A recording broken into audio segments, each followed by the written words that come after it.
Hello to my lovely viewers, कैसे हैं आप लोग। उम्मीद करती हूँ अच्छे होंगे। तो दोस्तों, हाजिर हूँ मैं एक बार फिर से आपके लिए एक नई कहानी लेकर। दोस्तों, आज की कहानी एक सत्य घटना पर आधारित है।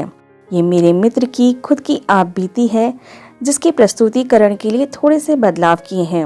उम्मीद करती हूँ ये बदलाव आपको सुखद लगेंगे। बारिश का महीना बीत चुका था और सर्दियाँ अभी शुरू नहीं हुई थी। अक्टूबर नवंबर का ये महीना ओम को कुछ खास पसंद था। खास इसलिए क्योंकि इस महीने उसकी प्यारी सी बेटी का बर्थडे होता है। नहीं, आप गलत मत समझना, ओम की तो अभी शादी भी नहीं हुई है। ये उसकी प्यारी भतीजी है जिसका आज बर्थडे है। इस दिन के खास होने की एक वजह और है। आज उसे किसी के मिलने का बेसब्री से इंतजार है। सारे काम जल्दी जल्दी निपटाते हुए उसकी नज़र दरवाजे पर सिर्फ किसी के आने का इंतज़ार कर रही है, और वो है कि आने में इतनी देर कर रही है। ये लड़कियां भी ना कितनी देर करती हैं आने में। बताओ, कोई इतनी देर लगाता है तैयार होने में। ओम बस इस फिराक में था कि कब शिवानी आए और उसकी नज़रें उसका इस्तकबाल करें। लो, शिवानी भी आ गई। ये क्या, हरा सूट? गुलाबी पहनकर आती तो ज़्यादा सुंदर लगती, पर कोई नहीं, जो भी पहनती है लगती सुंदर है, ओम ने मन में सोचा। शिवानी ने उसके मनोभावों को पढ़ते हुए आंखों से मुस्कुराकर उसका अभिनंदन किया। पार्टी शुरू हो चुकी थी और दोनों एक दूसरे में इस कदर गुम थे मानो आसपास जैसे कुछ हो ही ना हो। इस समय ऐसा लग रहा था बिहारी जी का वो जो दोहा है ना, कहत नटत रीझत खीजत मिलत खिलत लजियात, भरे भवन में करत है नैनुन ही सब बात। जी हाँ, बिल्कुल ये दोहा उन पर साक्षात चरितार्थ हो रहा था। 100%। पूरे भवन में इतनी भीड़ थी और दोनों फिर भी अपनी गुफ्तगू जारी रखे हुए थे। पार्टी खत्म हो चुकी थी और पार्टी खत्म होने पर निपटाने होते हैं और भी बहुत सारे काम। ओम इशारों में ही शिवानी को ऊपर आने का इशारा करता है।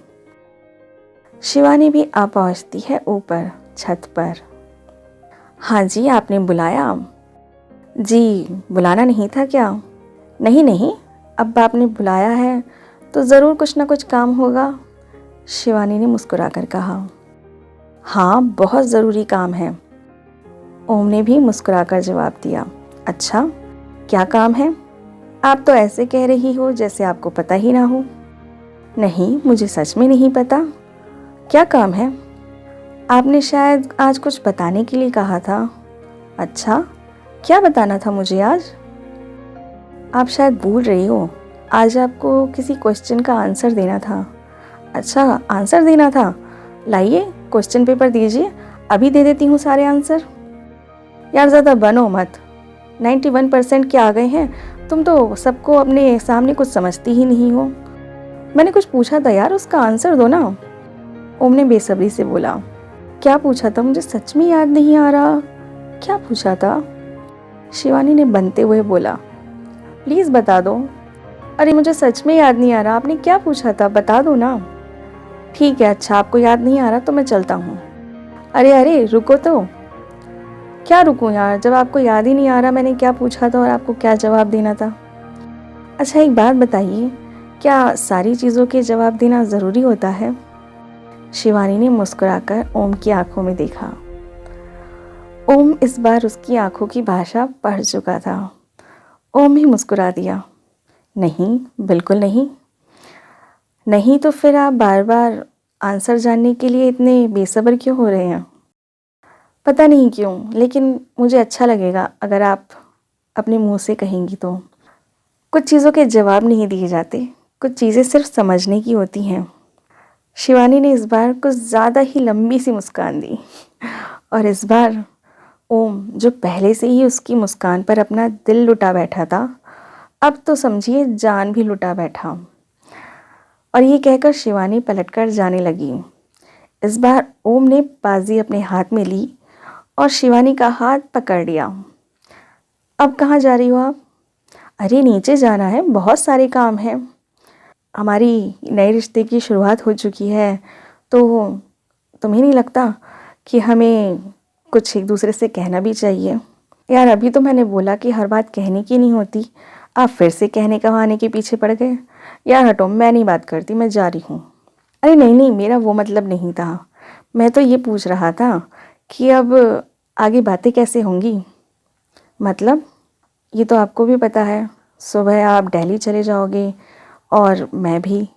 हाँ ये तो है, फिर बातें कैसे होंगी ये तो बताओ। हाँ ये बात तो मैंने सोचा ही नहीं, शिवानी ने सोचते हुए कहा। हाँ तो फिर सोचो ना कैसे बात होगी। अच्छा आप एफबी पर हो? शिवानी ने पूछा। एफबी पर? हाँ हूँ, क्यों, क्या हुआ? ठीक है, मैं आपको फ्रेंड रिक्वेस्ट भेजूंगी, वहाँ पर चैटिंग करते हैं। ठीक है, ये सही रहेगा। और ये कहकर शिवानी नीचे चली गई।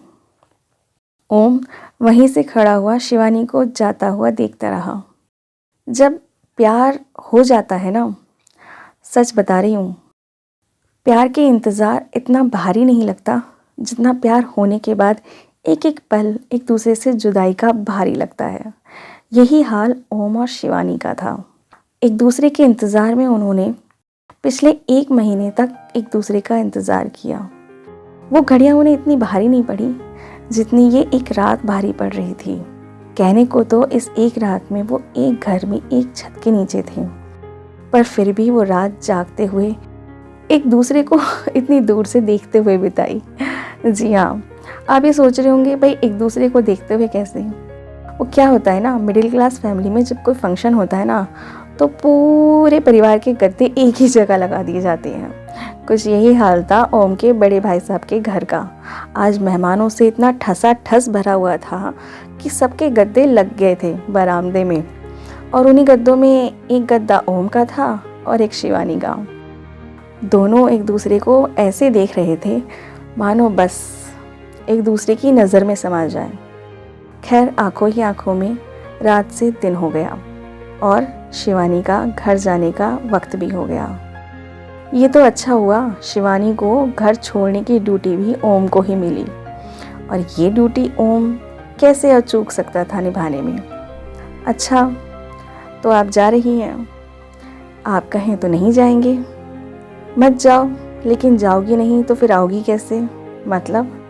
अरे जब अपने घर जाओगी तभी तो मैं लेने आऊँगा इस घर के लिए। इस बात पर शिवानी शर्मा दी। अरे जल्दी चलो भाई, ट्रेन का वक्त हुआ जा रहा है। हाँ बस निकल रहे हैं। चलिए जल्दी चलिए, आप ही को तो छोड़ने चलना है। ये कहकर शिवानी ने ओम को ज़बरदस्ती उठाया।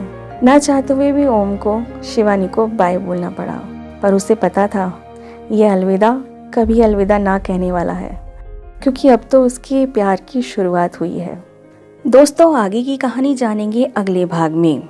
तब तक चैनल को अगर सब्सक्राइब नहीं किया है तो चैनल को सब्सक्राइब करें और बेल आइकन दबाना बिल्कुल ना भूलें, जिससे सारे नोटिफिकेशन समय से मिलते रहें। कहानी अगर पसंद आई है तो लाइक कीजिए, अपने विचार कमेंट बॉक्स में ज़रूर दीजिए, ये हमारे लिए बहुमूल्य है। और अगर कहानी ज़्यादा पसंद आई है तो फ्रेंड्स के साथ शेयर करना मत भूलिए, क्योंकि शेयरिंग इज़ केयरिंग।